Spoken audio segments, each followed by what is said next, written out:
अस्सलाम वालेकुम, आप देख रहे हैं प्रोग्राम न्यूज़ फीड। मैं हूं मुर्तज़ा डार। आज हम बात करेंगे जो मुल्की सियासी सूरत हाल है उसके हवाले से, और ये जानने की कोशिश करेंगे कि गिलगित बल्तिस्तान में इस वक्त जो इलेक्शंस जारी हैं वो इलेक्शंस को लेकर कहीं पे जलसे जुलूसों का, कॉर्नर मीटिंग्स का सिलसिला जारी है और कहीं पे बड़ी सख्त किस्म की जो है वो स्टेटमेंट्स आ रही हैं।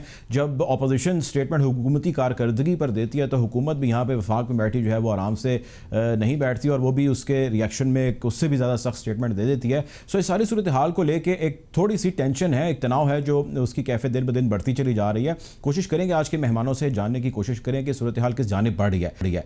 इसके साथ साथ आज एक और इंतहाई अहम डेवलपमेंट हुई है और वो डेवलपमेंट एक ISPR की खबर है, न्यूज़ है जो उन्होंने अभी रिसेंटली आज दी है और उस पर उन्होंने उस इंक्वायरी रिपोर्ट के हवाले से बताया जो आर्मी चीफ के कहने पर, उनकी माँ पे, उनकी हिदायत पे, उनकी इंस्ट्रक्शंस पे की गई। और ये सिंध के अंदर जो पुलिस का सारा मामला था जिसमें IG सिंध ने इल्ज़ाम लगाया जी हमें अगवा किया गया और उस किए जाने के बाद हमें फोर्स किया गया, हमारी बड़ी तज़ीक हुई है। IG समेत सिंध की आला पुलिस जो थी, उन सारी आला पुलिस के अफसरान ने जो है वो अपने छुट्टी की दरख्वास्त दे दी थी कि जी हम छुट्टी पर जाना चाहते हैं और हमारे साथ बड़ा हतकमेज़ रवैया अपनाया गया, जिस पर आर्मी चीफ ने इंटरवीन किया। इंटरवीन करने के बाद उन्होंने बिलावल भुट्टो ज़रदारी से बातचीत की। उन्होंने कहा कि जी हम इसकी शफाफ इंक्वायरी करेंगे और इस इंक्वायरी के नतीजे में जो भी फैसला होगा उसको आवाम के सामने रखा जाएगा। जब ये सारी सूरत हाल हो गई तो उसके बाद एक इंक्वायरी रिपोर्ट है जो आज आई है हमारे सामने। रिपोर्ट ये कहती है कि 2 अफसरान ऐसे हैं जो ज़िम्मेदार ठहरे हैं इस सारी कार्रवाई के, लेकिन साथ साथ उसमें यह भी बयान किया गया है ISPR की जानिब से कि वो मौका ऐसा था, वो लम्हा ऐसा था, वो ख़बर ऐसी थी, वो वाक़या ऐसा था जिसकी वजह से जो जज्बात हैं वो बहुत ज़्यादा ट्रिगर्ड थे। इसकी वजह से जितनी कार्रवाई करनी थी उससे बढ़कर कार्रवाई की गई जो नहीं होनी चाहिए थी। उसके खिलाफ डिपार्टमेंटल इंक्वायरी जो है और मज़ीद तफ्तीश जो है वो जारी है और एक्शन लिया जाएगा। GHQ में इसकी सारी प्रोसीडिंग्स होंगी। अदर दैन दैट गवर्नमेंट ने भी अपने लेवल पर एक कमेटी बनाई थी जिसका काम ये था, जिसके अंदर सारे हुकूमती जो है वो लोग शामिल थे कि वो एक इंक्वायरी कंप्लीट करेगी और करने के बाद अपनी रिपोर्ट सबमिट कराएगी। अब उस रिपोर्ट का सबको शिद्दत से इंतजार और देखना यह है कि वो क्या करते हैं। अभी तक की ISPR की इस रिपोर्ट को जितने भी हल्के हैं वो बहुत अच्छा तस्वर कर रहे हैं और ये कंसिडर कर रहे हैं कि एक बड़ा पॉजिटिव जेस्चर जो है वो दिया गया है आर्मी चीफ की जानिब से, आर्मी की जानिब से। रियासती इदारों के अंदर ट्रांसपेरेंसी का जो एक अमल है उसको सामने रखा गया और वो नज़र आया है। इस पर हम आज बात करेंगे और ये जानने की कोशिश करेंगे कि इसका हमें एज एन इंस्टीट्यूशन, हमारी इस्टेब्लिशमेंट को, फ़र्दों को जो उसमें जितने अफराद शामिल हैं उनको कितना फ़ायदा हुआ, अपोजिशन को इसका कितना फ़ायदा, मुस्लिम लीग नून को इसका कितना फ़ायदा है, हुकूमत को इसका कितना फ़ायदा है, जितने स्टेक होल्डर्स हैं इन तमाम को इस सारे अमल का कितना फ़ायदा है। आज हम इस पर भी गुफ्तगू को करेंगे। प्रोग्राम में हमें ज्वाइन किया है मेजर जनरल एजाज अवान साहब ने। Sir welcome to the show. उनके साथ मौजूद होंगे नसरुल्लाह मलिक साहब, सीनियर जर्नलिस्ट हैं, एनालिस्ट हैं, किसी तारुफ के मोहताज नहीं है, हमारे सीनियर हैं। Welcome to the show. मैं दोनों मेहमानों को खुशामदीद कहता हूँ। गुफ्तगू का आगाज़ आपसे करूँगा जनरल साहब। सर आज का सवाल और आज की बड़ी अहम खबर जो है वो ISPR की खबर है और ISPR की स्टेटमेंट है और एक्शन है जो आर्मी चीफ के कहने पर, हिदायत पर लिया गया। सबसे पहले तो ये बताइए कि आप बीइंग ए सीनियर ऑफिसर, आप इस सारे स्टेटमेंट, इस सारे खबर, इस सारे एक्शन को कैसा देखते हैं? Thank you very much. देखिए, it doesn't come to me as a surprise.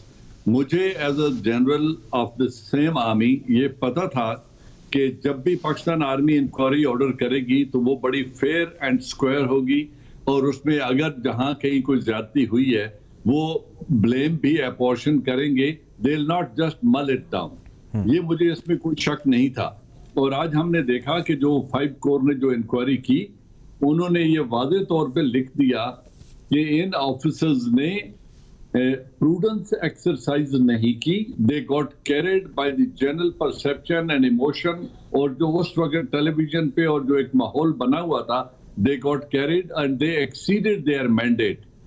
देखिए हो क्या रहा था उस वक्त, वो ये था कि वहां पे जो कायदे आज़म के मज़ार को डिसेक्रेट किया गया, उस वक्त पुलिस को चाहिए था कि अपनी लिमिट के अंदर होने वाले इस जुर्म को, या एडमिनिस्ट्रेटर कायदे आज़म रहमतुल्लाह अलैह के जो मज़ार है उसके एडमिनिस्ट्रेटर को चाहिए था कि वो फौरन ये केस लॉन्च करता और इसके खिलाफ कानूनी कार्रवाई के लिए FIR लॉन्च हो जाती। लेकिन पूरी सिंध पुलिस ने, दे वर रिलक्टेंट, क्योंकि वो एक पॉलिटिकल शख्स था जो ये कर रहा था और जो हुल्लड़बाजी हो रही थी, तो उसमें these officers they got carried away. तो उनको, उनके खिलाफ एक्शन हो गया है, उनको अपनी ड्यूटी से भी रिमूव कर दिया गया है और फर्दर कार्रवाई के लिए GHQ अटैच कर दिया गया है, जहां उनके खिलाफ समरी ऑफ एविडेंस रिकॉर्ड होगी और मजीद कार्रवाई जो डिसिप्लिनरी एक्शन है वो उनके खिलाफ लिया जाएगा। तो मुझे इसमें कोई शक नहीं है कि आर्मी ऐसे ही काम करती है and once again they have done it. ठीक है सर, मैं इस पे आता हूँ, इसको गुफ्तगू को मजीद आगे बढ़ाते हैं, मलिक साहब की तरफ चलते हैं। मलिक साहब, सारी कार्रवाई को आप जर्नलिस्ट हैं, बड़े अरसे से रिपोर्ट कर रहे हैं और आपने बड़ी करीब से ये सारे मामला देखे हैं, आप कैसे देखते हैं सर ये सारी कार्रवाई को? बिस्मिल्लाह, देखिए बुनियादी तौर पे एक अच्छा स्टेप है, जैसा कि जनरल एजाज साहब बात कर रहे थे कि कार्रवाई भी की गई, फिर उनको अपनी ओहदों से हटा भी दिया गया और फर्दर मजीद जो है उनकी प्रोसीडिंग जो है वो GHQ के अंदर होंगी। मैं समझता हूँ ऐसा ही तो की जा रही थी आर्मी चीफ से, फिर कोर कमांडर साहब से कि वो इसकी इंक्वायरी बाकायदा करवाएंगे और जो भी इसमें मुलव्वस होंगे उनके खिलाफ कार्रवाई होगी। इसलिए मेरे ख्याल में ये क्रेडिट ज़रूर देना चाहिए अफवाज पाकिस्तान को, उनके एक सिस्टम को, कि अगर कहीं आवाज़ उठी है कि बात हुई है तो उसके खिलाफ, उन लोगों के खिलाफ जो इसमें मुलव्वस हैं उनके खिलाफ कार्रवाई की गई है। एक दो चीज़ें ज़रूर इसमें हैं, जैसे कि अभी जनरल साहब भी बात कर रहे थे, प्रेस रिलीज में भी कहा गया कि पब्लिक सेंटीमेंट्स मेरे ख्याल में अगर इसमें जिक्र इसका ना होता तो शायद और ज़्यादा बेहतर ये प्रेस रिलीज होती। पब्लिक सेंटीमेंट्स में से फिर कैसे हम ये कह सकते हैं कि कितनी पब्लिक सेंटीमेंट, कल अगर ये महसूस हो मुझे एक ऑफिसर को कि जी पब्लिक सेंटीमेंट ये कह रहे हैं कि मुझे फलां काम कर लेना चाहिए, लेकिन वो मेरे दायरे में नहीं आता, मेरी हदूद में नहीं आता, मेरे इख्तियारात में नहीं आता, मेरा उससे कोई सरोकार नहीं है, तो मैं अगर उसमें जाके इंटरफेस करता हूँ तो मेरे ख्याल में इससे आपके इदारों के माबैन भी तसादम होता है और फिर आपका जो पब्लिक का ट्रस्ट है वो भी आप उसको लूज़ करते हैं। तो मेरे ख्याल में सीधा अगर इसकी इंक्वायरी जैसे हुई, अगर उसी तक स्टेटमेंट महदूद रहती कि इंक्वायरी हुई, मुलव्वस पाए गए, उनको ओहदों से हटा दिया गया, उनके खिलाफ फर्दर प्रोसीडिंग होगी तो खासा बेहतर होता। चलें, खैर है, लेकिन इसके साथ साथ मैं समझता हूँ कि उन पुलिस अफसरान ने भी जिन्होंने इस पे अपनी रिजेंटमेंट शो की, असल में बदकिस्मती ये है कि इस मुल्क के अंदर जो भी कोई इख्तियारात से तजावज़ करता है आगे से कोई बात नहीं की जाती, बोलता तक कोई नहीं है। तो मेरे ख्याल में एक अच्छा जेस्चर है कि उन्होंने भी इस बात पे रिएक्शन अपना शो किया कि एक सरकारी ऑफिसर एक बड़े अहम ओहदे पे फायज हो, पुलिस का चीफ हो एक सूबे का, अगर उसके साथ इस किस्म का रवैया हो सकता है तो फिर मुल्क में कानून की अमलदारी कैसे हो सकती है।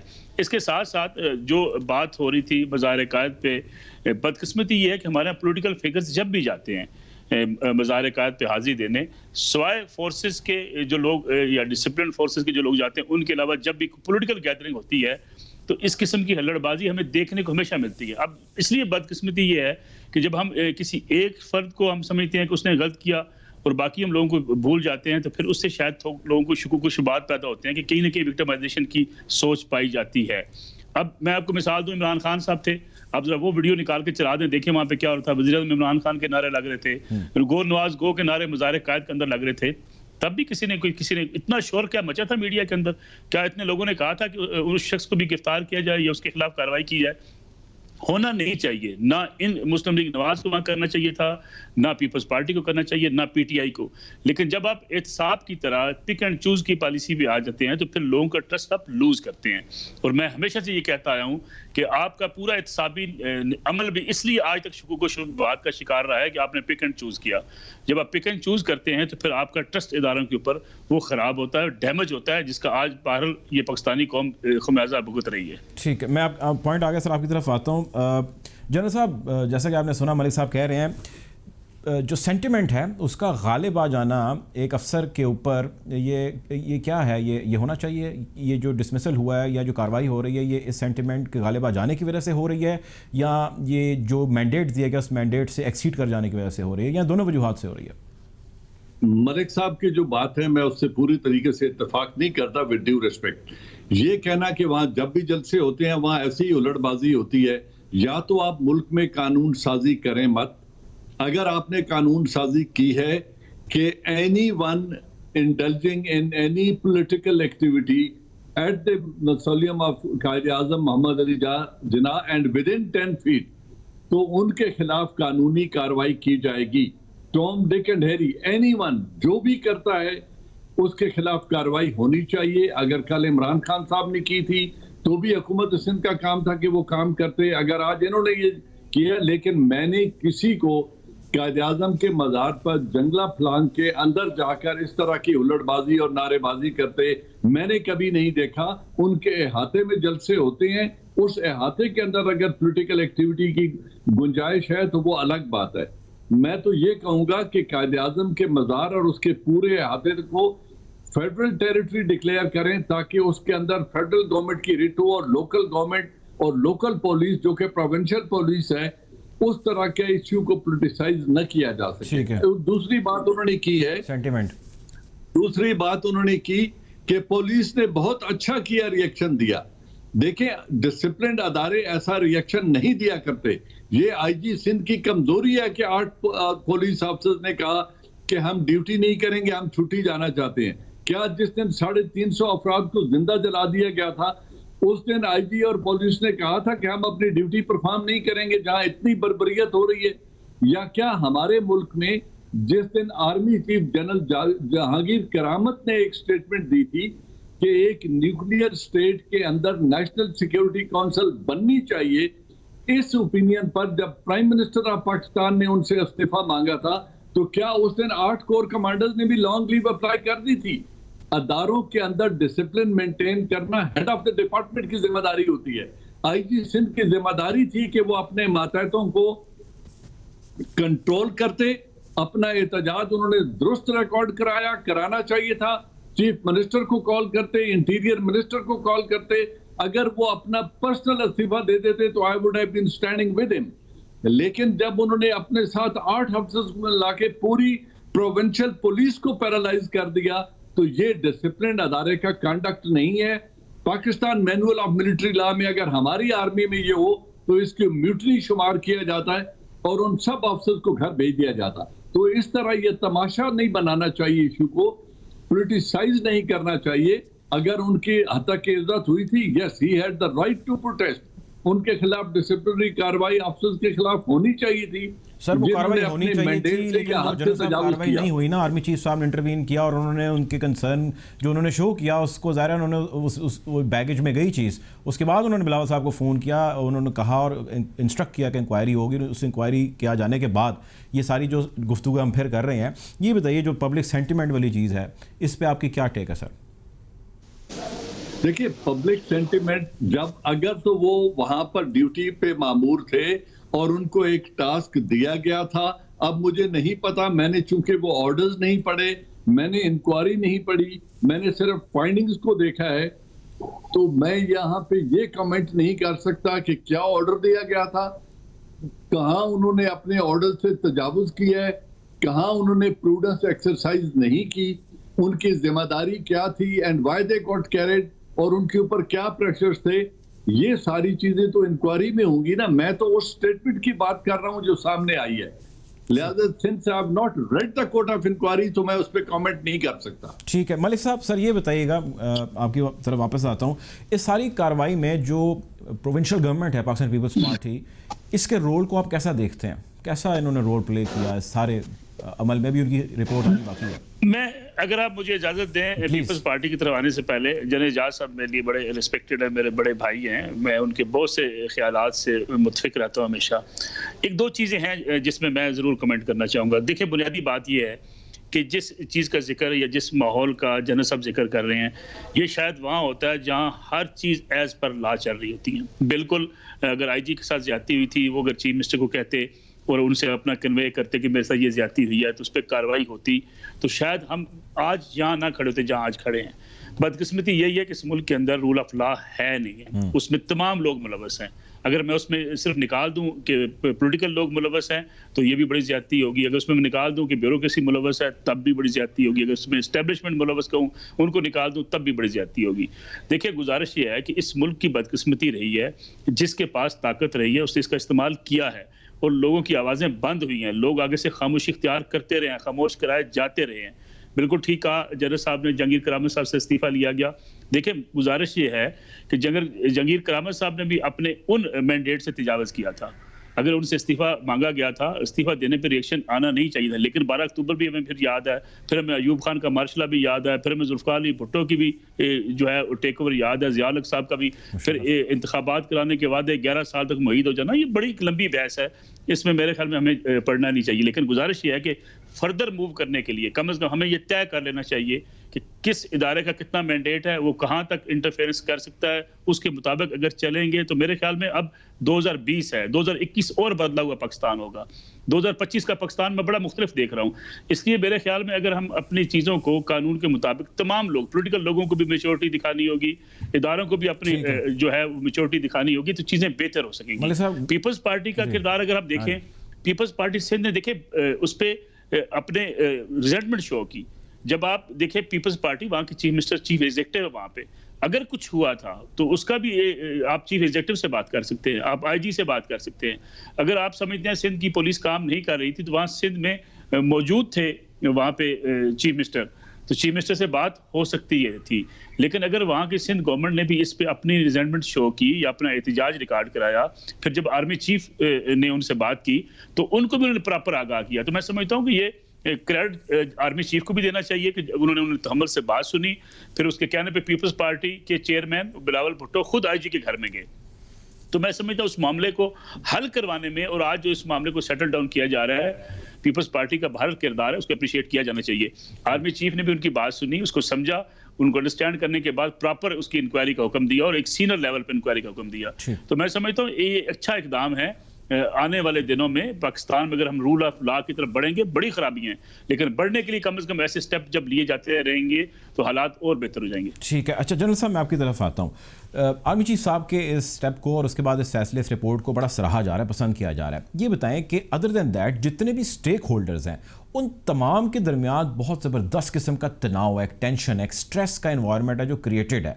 उसमें वो पॉलिटिकल पार्टीज़ अपोजिशन की हो या हुकूमत हो, इस्टेब्लिशमेंट हो, जुडिशरी हो, जितने स्टेक होल्डर्स हैं, ये कितना मुमकिन है हमारे लिए कि हम इस स्ट्रेस को कम करें, बैठें और बैठ के डायलॉग की बात करें, कोई नेशनल डिबेट रखें, या हम इसकी तरफ क्यों नहीं आ रहे और ये करना किसने है?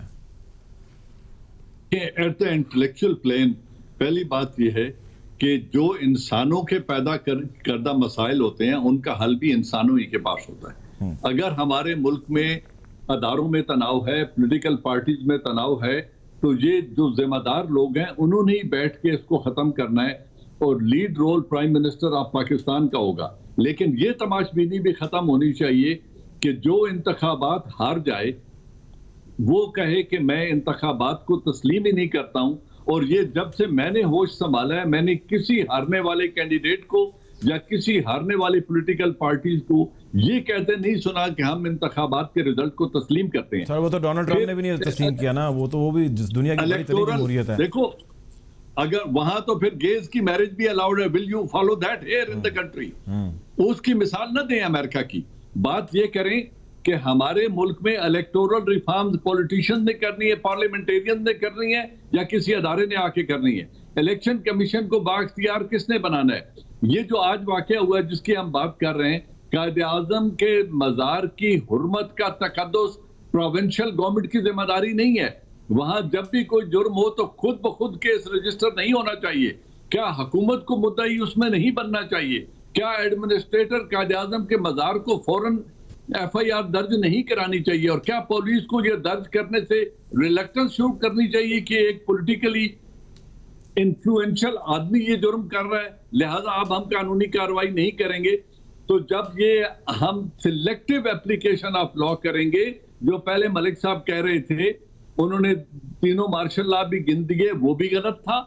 लेकिन जो इस तरह का रवैया है ये भी गलत है।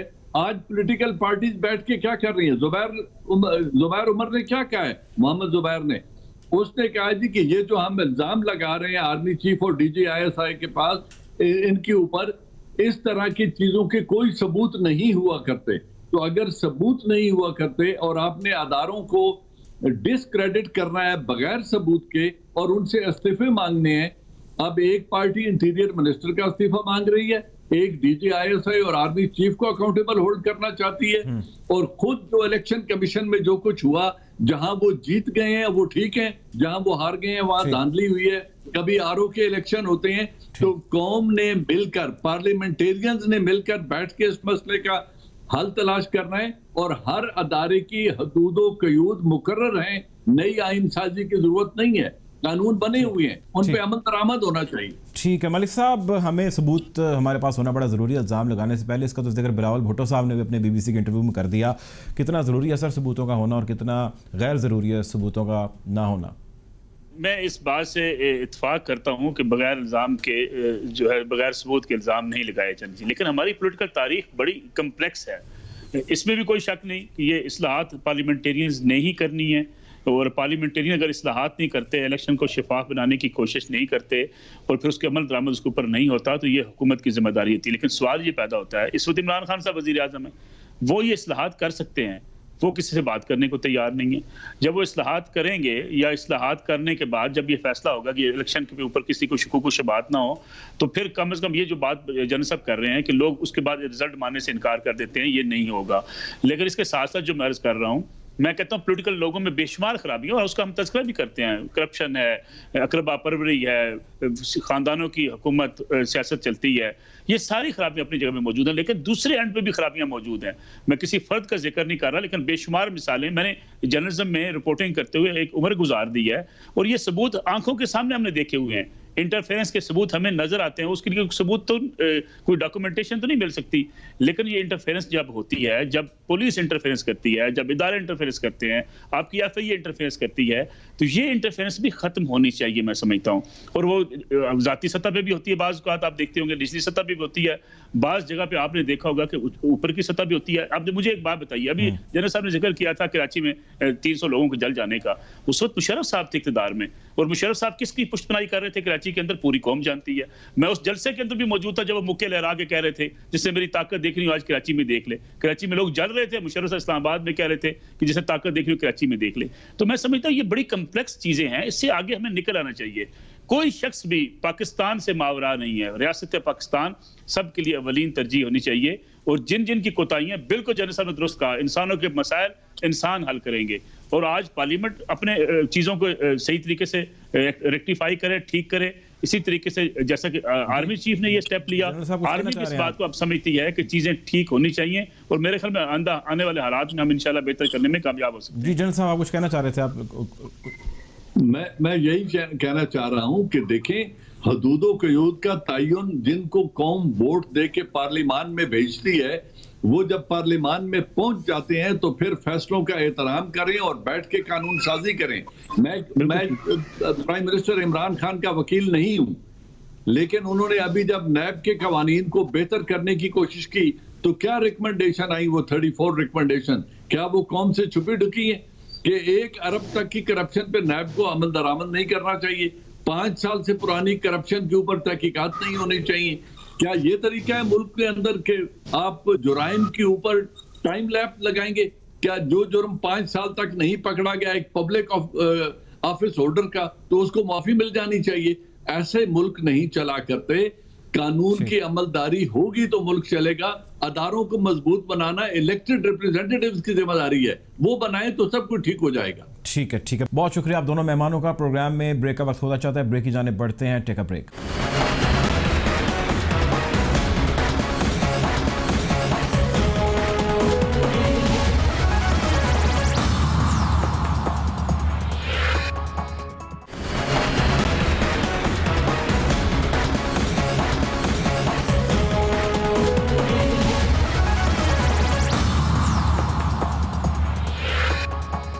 Welcome back after the break. Programme में आज हम बात करेंगे कोरोना के हवाले से।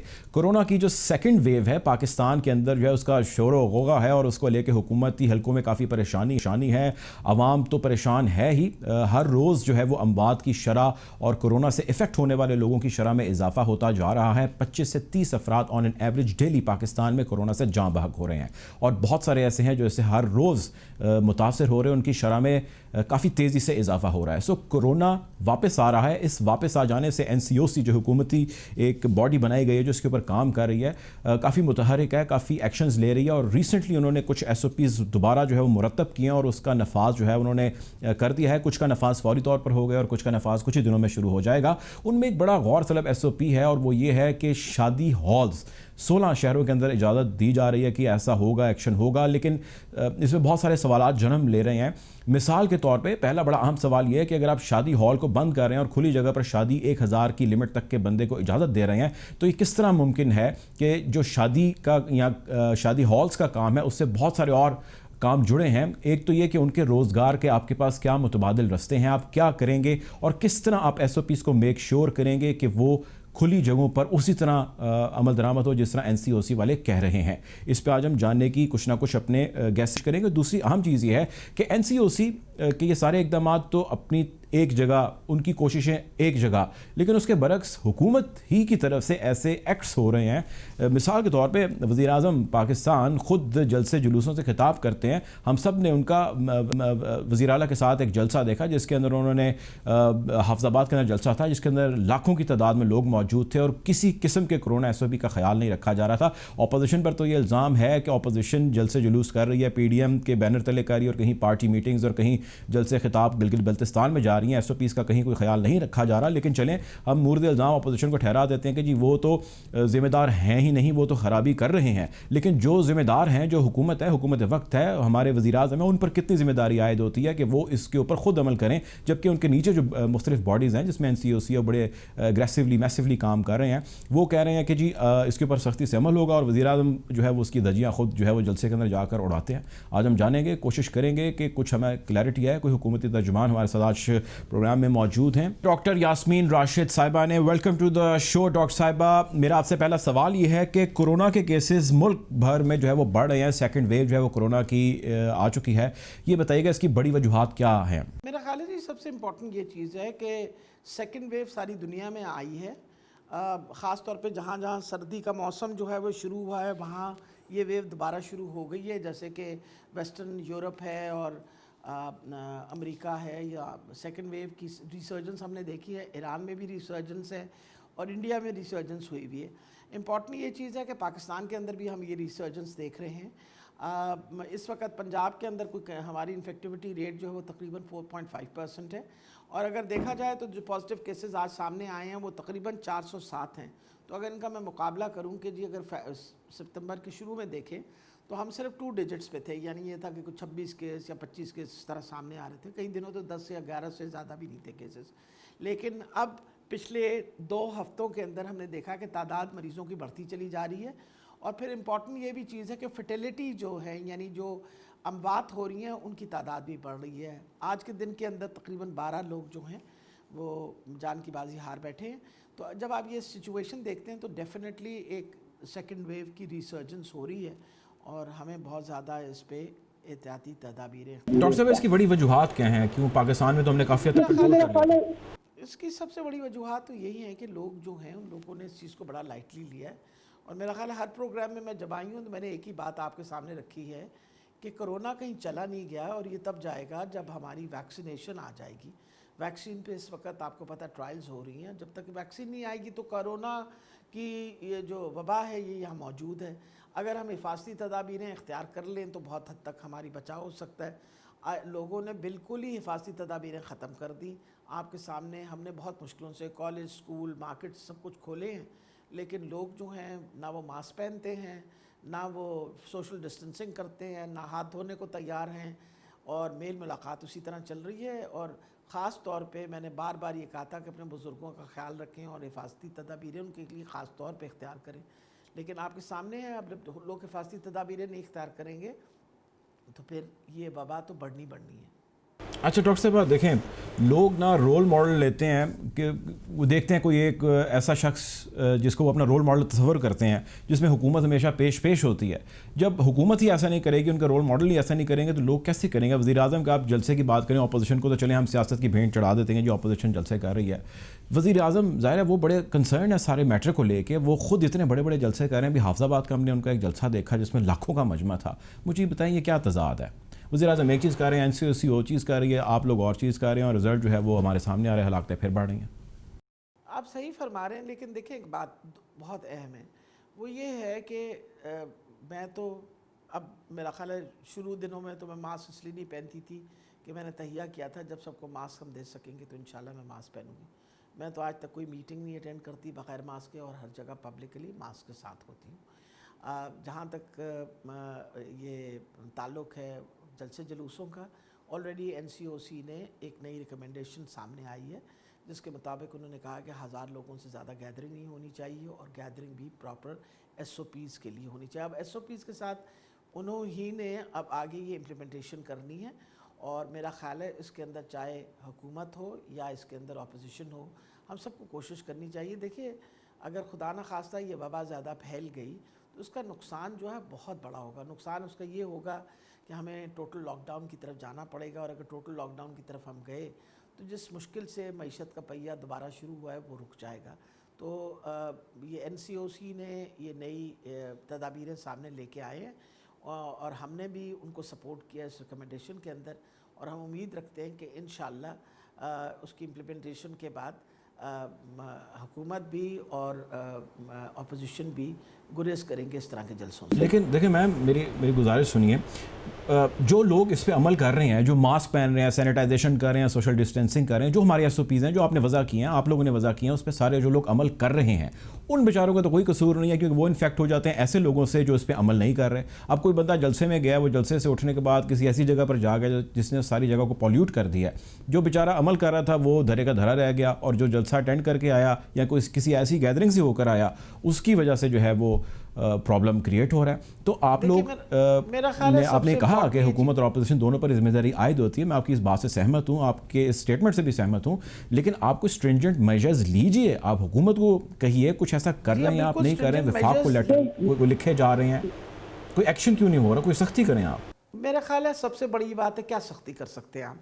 मास्क के ऊपर आपको पता है ज़्यादा से ज़्यादा आप चलान कर देंगे, फ़ाइन कर देंगे, अगर लोग पहने ही ना और मुसलसल इस चीज़ की इसके खिलाफ। मैं तो जलसे जुलूसों की जाने मैडम इशारा कर रहा हूँ, डॉक्टर साहबा, जलसे जुलूसों के हवाले से कोई सख्ती कीजिए।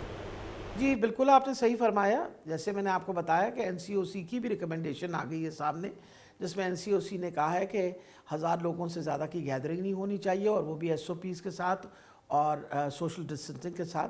तो मैं उम्मीद रखती हूँ कि इंशाअल्लाह हम सब जो हैं इसके ऊपर काम करेंगे और कोशिश पूरी करेंगे कि मास्क पहने, सोशल डिस्टेंसिंग करें, हाथों को बार बार धोएं और परहेज़ करिए। ख़ास तौर पे अपने बुज़ुर्गों को बचाइए, और वो लोग जिनको कोमॉर्बिडिटीज़ हैं, जैसे डायबिटिक हैं, हाइपरटेंसिव हैं, उनको बहुत ज़्यादा बचाव करना चाहिए। अच्छा डॉक्टर साहब, ये जो आपने एनसीओसी का भी जिक्र किया, मास्क पहने और 1000 लोगों से ज़्यादा गैदरिंग ना हो, वैसे तो ये एक है ही कॉन्ट्रोवर्शियल किस्म का फैसला, जिसमें आप विद इन द हॉल्स जो है वो बंद कर रहे हैं कि लोगों ने हॉल के अंदर नहीं बैठना, और आउटसाइड द हॉल खुले में आप कह रहे हैं कि 1000 तक लोग आ सकते हैं। तो ये किस तरह मेक श्योर किया जाएगा? इतनी मैन पावर हमारे पास है कि वो हर शादी में खुले जो फिजा में हो रही वहाँ जाके चेक करे कि जी लोग 6 फीट के फासले पे खड़े हैं या नहीं खड़े, मास्क पहने या नहीं पहने, सैनिटाइजेशन हुई या नहीं हुई। आई मीन ये जो सारा काम है, इससे बहुत सारे, आपको पता है कि शादी हॉल के काम से, शादी के काम से बहुत सारे और कई रोज़गार जुड़े हैं।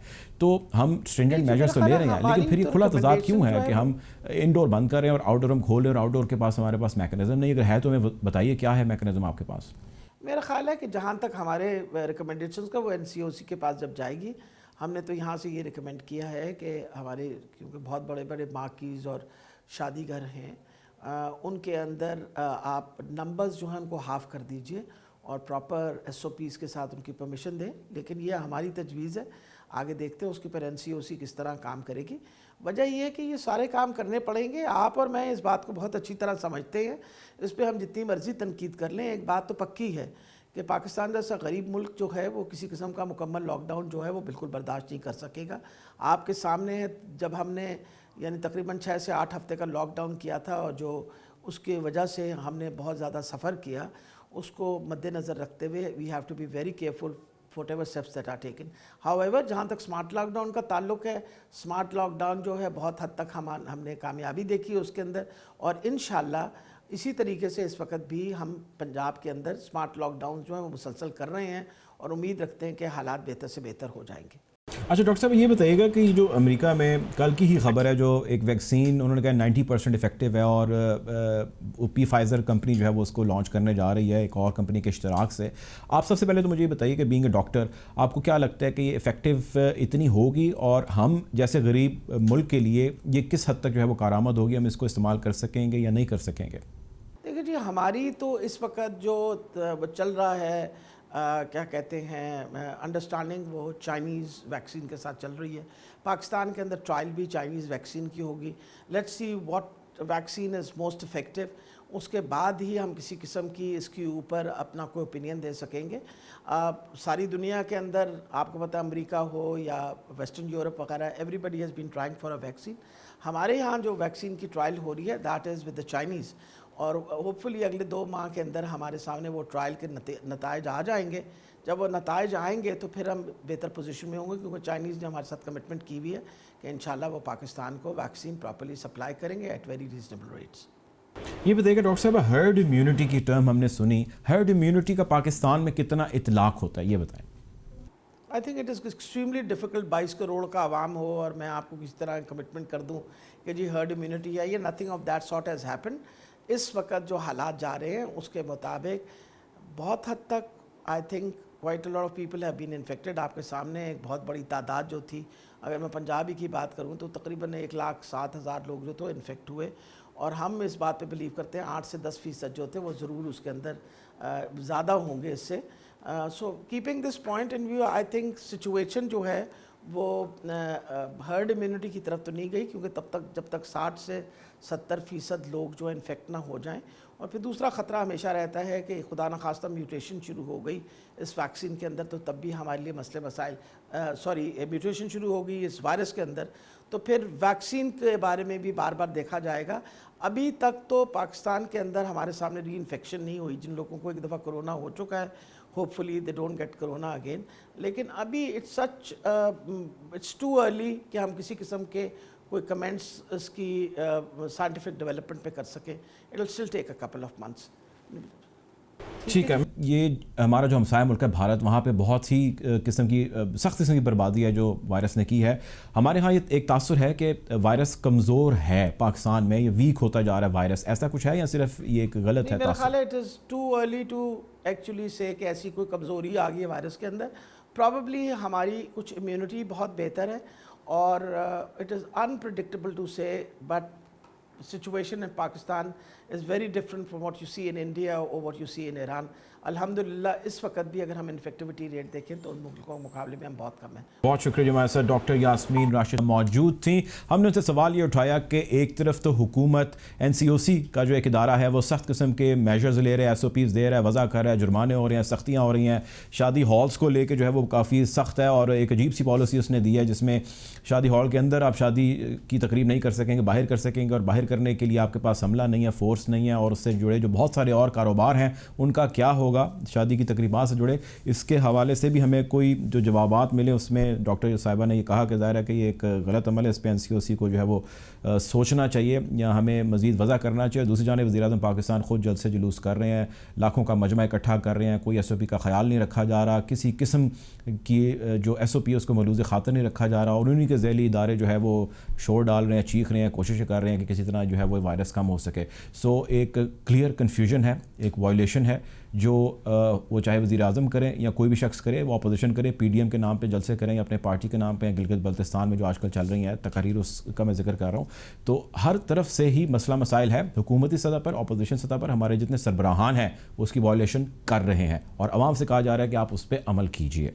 बहरहाल जी, आज के लिए इतना ही। आपसे इंशाल्लाह कल ज़रूर मुलाकात होगी। प्रोग्राम का वक्त ख़त्म हुआ चाहता है। अपना ख्याल रखिएगा। अल्लाह हाफ़िज़।